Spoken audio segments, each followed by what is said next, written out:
Hamas ও ইসরায়েলের সংঘাতে বৈশ্বিক রাজনীতিতে অস্থির অবস্থা বিরাজ করছে। এরই মধ্যে ইসরায়েলের যুদ্ধে যোগদানের ঘোষণা দিয়েছে আরেক গোষ্ঠী। পৃথিবী চলে ভয়ের উপরে।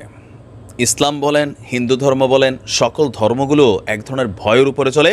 ভালো কাজের পুরস্কার আর মন্দ কাজের জন্য রয়েছে নির্ঘাত শাস্তি। এই এথিক্সটা মাওলা পাকি সেট করে দিয়েছেন। আসসালামু আলাইকুম সুপ্রিয় দর্শক বন্ধুরা, অবশেষে ফিলিস্তিনবাসীদের জন্য কিছুটা হলেও সুসংবাদের দিন চলে আসলো। দর্শক বন্ধুরা, এবার সরাসরি ইসরায়েলের বিপক্ষে যুদ্ধ নামতে যাচ্ছে হিজবুল্লাহ এবং সেই সাথে হামাসের সাথে একাত্মতা পোষণ করে এবার তারা জবাব দিতে যাচ্ছে ইসরায়েলের এই সকল আঘাতের। দর্শক বন্ধুরা, এবার সেই সকল বিষয়গুলোকে কেন্দ্র করে আপনাদের মাঝে অত্যন্ত চমৎকার কিছু তথ্য তুলে ধরেছে এবং সেই সাথে লেবানন যে চমৎকার কথা বলেছে ইসরায়েলের বিপক্ষে। তো দর্শক বন্ধুরা, চলুন আমরা সেই সকল কথাবার্তাগুলো শুনে নিই। অবশ্যই ধৈর্য সহকারে পুরো ভিডিওটি দেখবেন, তাহলে এই সকল বিষয়গুলো পরিপূর্ণ বুঝতে পারবেন। হামাস ও ইসরায়েলের সংঘাতে বৈশ্বিক রাজনীতিতে অস্থির অবস্থা বিরাজ করছে। এরই মধ্যে ইসরায়েলের যুদ্ধে যোগদানের ঘোষণা দিয়েছে আরেক গোষ্ঠী। কারা নতুন করে যোগ দিচ্ছে এই যুদ্ধে, বিস্তারিত সাইমন প্রভার প্রতিবেদনে।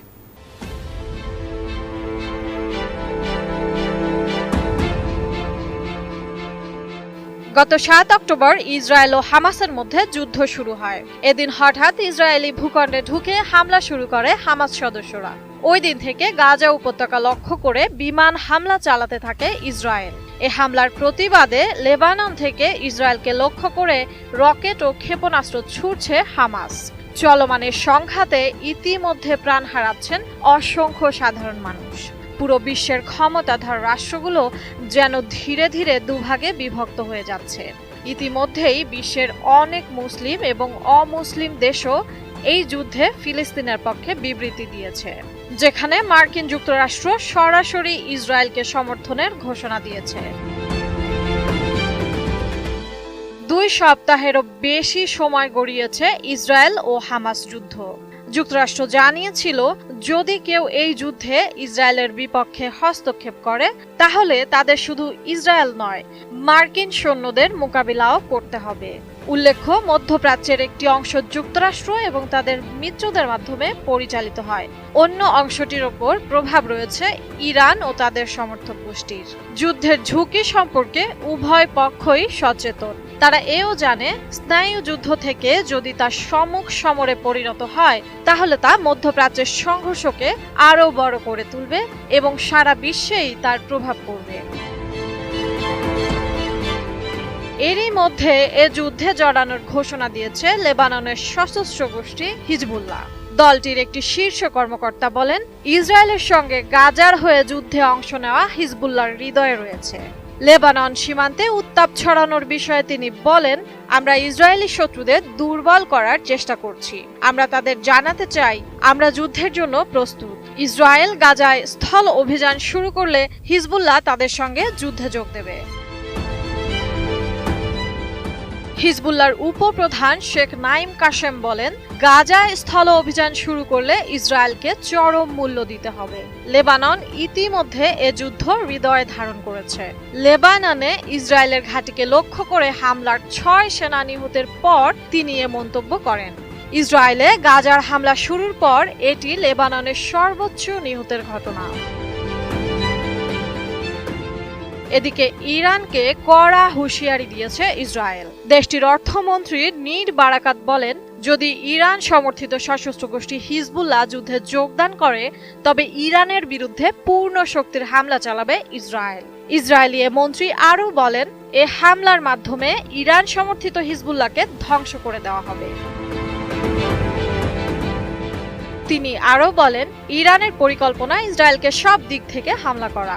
যদি আমরা এটা খুঁজে বের করতে সক্ষম হই তারা ইসরায়েলকে টার্গেট করছে, তাহলে আমরা সাপের মাথা কেটে ফেলব। ইরানই সেই সাপের মাথা। উল্লেখ্য, হিজবুল্লাহ লেবানন সীমান্তে 2 সপ্তাহ ধরে হামলা চালিয়ে আসছে। গাজায় ইসরায়েলি হামলা শুরুর পর তারা ইসরায়েলি নিরাপত্তা বাহিনীর উপর হামলা শুরু করে। এদিকে বিশ্ব সম্প্রদায় যদি এখনই গাজায় সংঘাত বন্ধে উদ্যোগী না হয় তাহলে চলমান সংঘাত আরও দীর্ঘস্থায়ী হওয়ার আশঙ্কা করা হচ্ছে। দৃশ্যত যুদ্ধ ইসরায়েল আর হামাসের মধ্যে মনে হলো সব বিশ্ব নেতাদের মনেই চাপা এক আতঙ্ক কাজ করছে। পৃথিবী চলে ভয়ের উপরে। ইসলাম বলেন, হিন্দু ধর্ম বলেন, সকল ধর্মগুলো এক ধরনের ভয়ের উপরে চলে। ভালো কাজের পুরস্কার আর মন্দ কাজের জন্য রয়েছে নির্ঘাত শাস্তি। এই এথিক্সটা মাওলা পাকে সেট করে দিয়েছেন, আর এই এথিক্সটাতেই এই মুহূর্তে হাঁটছে পৃথিবীর শক্তিধর রাষ্ট্রগুলো। নানামুখী ভয়, অর্থনৈতিক নিষেধাজ্ঞার ভয়, অথবা যদি তাদের বিরুদ্ধে কেউ আঙ্গুল তোলে সেই আঙ্গুলকে কিভাবে বটাইতে হবে সেটার জন্য তারা কেউ বানায় রাখছে ইইউ গ্রুপ, কেউ বা বানায় রাখছে ন্যাটো গ্রুপ, আবার এগুলোর মধ্যে যারা নাই তাদেরকেও সাইডে চামচা হিসাবে শেল্টার দিয়ে যাচ্ছে। তবে যখন বাঘ জায়গা ওঠে তখন কিন্তু সামনে যা থাকে সব খাইয়া ফেলে, তাই না? আলহামদুলিল্লাহ, বিশাল এক সুখবর নিয়ে এসেছি। আমি মনে করি এই দায়িত্বটা আমাদের বাকি আরব রাষ্ট্রগুলোরও আছে। প্রত্যক্ষভাবে না হোক পরোক্ষভাবে মেশিন পৌঁছাই দিতে হবে জায়গা মতো, কারণ খেলাটা চারদিক থেকে জমছে। একদিক থেকে আরব লীগের নেতাদের চাপ, অপর দিক থেকে মাঠে থাকা যে ঘুমন্ত বাঘগুলো আছে এগুলোর জায়গা উঠছে। ফাইনালি আনুষ্ঠানিকভাবে অফিসিয়ালি যুদ্ধের সিদ্ধান্ত নিয়েছে আমাদের লেবাননে থাকা ইরানের উইংস টিম, নাম কি হিজু গ্রুপ যারা আছেন তারা। দর্শক, আজকে আমরা যদি দেখি আন্তর্জাতিক গণমাধ্যম এবং কি ইসরায়েলের প্রধান গণমাধ্যম টাইমস অফ ইসরায়েল ব্যাপক ভয়ভীতি নিয়ে আপনার এই প্রতিবেদন করেছে যে ইসরায়েলের উত্তরাঞ্চলীয় সীমান্ত পরিদর্শন করেছে ইসরায়েলের সামরিক বাহিনীর 91তম ডিভিশনের কমান্ডার এবং কি ইসরায়েলের প্রতিরক্ষা মন্ত্রী ইউভ গ্যালান্ট। সীমান্ত পরিদর্শনে গিয়ে সেনাবাহিনীর সাথে আলোচনাকালে তারা বলছে যে তাদের কাছে তথ্য আছে যে সর্বোচ্চ যুদ্ধে যোগদানের জন্য সকল প্রস্তুতি নিয়েছে বা সিদ্ধান্ত নিয়েছে হিজুরা, আর এই জন্য তাদেরকে চড়া মূল্য দিতে হবে। যে কোনো পরিস্থিতিকে মোকাবেলা করার জন্য তারা সম্ভাব্য অ্যাক্টিভিটিজও চালিয়ে যাবে।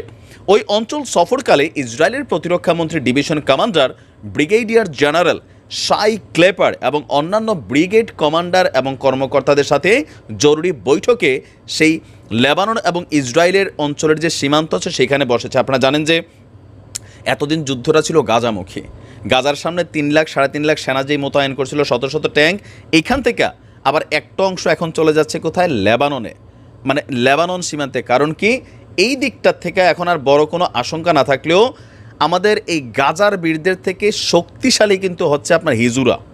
এটা তো সকলে জানেন নিশ্চয়, তাই না? কারণ হিজুরা প্রত্যক্ষভাবে ইরানের সাথে ডাইরেক্ট হ্যান্ডে কানেক্টেড, আর এই টিমটা ইরানেরই একটা এলআই টিম হিসাবে আমরা ধরতে পারি। তো এই সিচুয়েশনকে বলা হচ্ছে যে যুদ্ধ কবলিত অঞ্চলের কাউন্সিল প্রধানদের সাথে দেখা করে, উত্তর ইসরায়েল থেকে সরিয়ে নেওয়া বাসিন্দাদের সাথেও দেখা করে ইসরায়েল আমাদের হিজু ভাইদের সম্ভাব্য আক্রমণকে মাথায় রেখে। আপনারা হয়তো পুরো ভিডিওটি দেখে এবং এই সকল প্রতিবেদনগুলো দেখে অবশ্যই বুঝতে পেরেছেন অবশেষে ইসরায়েলের বিপক্ষে মাঠে নামতে যাচ্ছে ইসলামী বেশ কয়েকটি সংগঠন এবং সে সাথে ফিলিস্তিনের এই সকল নিপীড়িত মানুষের পাশে দাঁড়াতে চলেছে।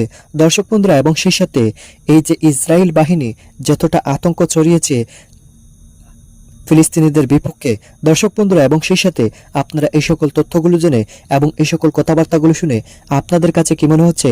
তাহলে কি শেষ পর্যন্ত সুসংবাদ চলে আসলো ফিলিস্তিনবাসীদের জন্য? দর্শক বন্ধুরা, আমরা সকলে দোয়া করি আল্লাহ তাআলা যেন এই ফিলিস্তিনের নিরীহ মানুষকে বাঁচিয়ে রাখেন এবং তাদেরকে সহিহ সালামতে তাদের জীবন যাপন করার তৌফিক দান করেন। তো দর্শক বন্ধুরা, ভালো থাকুন, সুস্থ থাকুন। আল্লাহ হাফেজ। আসসালামু আলাইকুম।